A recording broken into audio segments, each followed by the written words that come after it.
A question for Mr. Arthur. Since you had been an immigration judge, you said in your testimony that you had cases that involved threats of violence from gang members of tenured years, some as young as 12. You said youth can be a relative term as it relates to different cultures.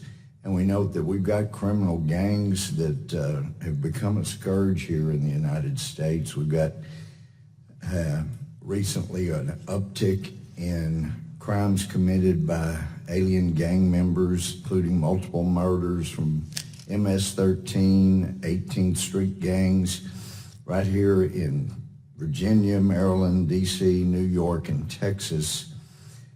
So if Congress were to actually pass a legalization of people who were children that were brought here by parents coming in illegally, how would you seek to deal with the gang members who came in? And that's a very important question. I would note that former Representative Randy Forbes had introduced a bill, I believe in a number of different Congresses, that would have made gang membership itself a ground of inadmissibility and removability. And again, quite frankly, Judge Gohmert, I believe that it probably should be. Because these are individuals that prey on their own communities by and large. They're more of a danger to their own communities than they are to the country at large, but in fact, they are a danger to the country at large as well. We had a horrible incident up in Kensington, Maryland, in which a young woman who had been sex trafficked to the United States was beaten with a baseball bat. I believe it was 23 times because they did not, anyway, I would prefer not to complete that sentence. Yeah. But so it is an issue. The other issue is that, we talk about the violence that exists in these countries. A lot of the violence that exists in El Salvador is a result of MS-13. We know from the Obama Treasury Department that MS-13 funnels money that it makes in the United States through sex trafficking, amongst other things, back to El Salvador to continue the cycle of violence that exists in that country. So again, we should make gang membership a ground of removability. It should be a definite bar to any DACA receipt. And I think that Representative Forbes' bill, which I can send to the committee, is definitely a good template to use. Well, and you mentioned gang membership should be a bar, but back as a felony judge in Texas, a common problem, and it's a problem for people that are U.S. citizens and people that were brought here illegally, but is driving while intoxicated.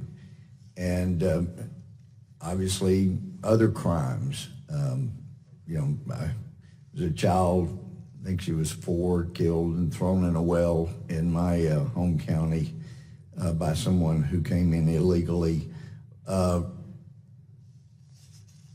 Shouldn't there be a bar to people that have come in and committed crimes while here? And if you think so, to what extent of a crime would be a bar?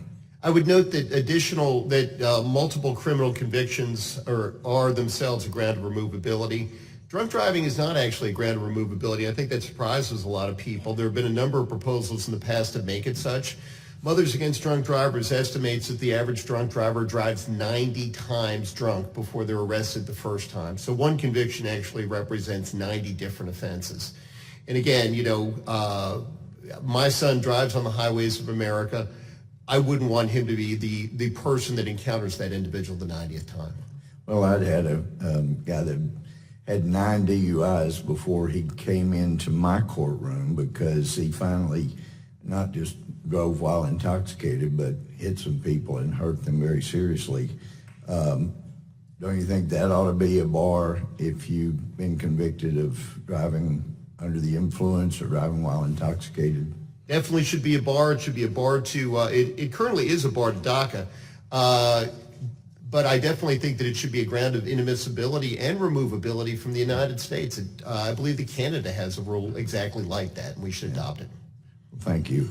sure appears the most compassionate thing we could do for the people in Mexico or Central America is secure the border so the money doesn't keep flowing to the drug cartels and the gangs. Thank you for being here. I yield back.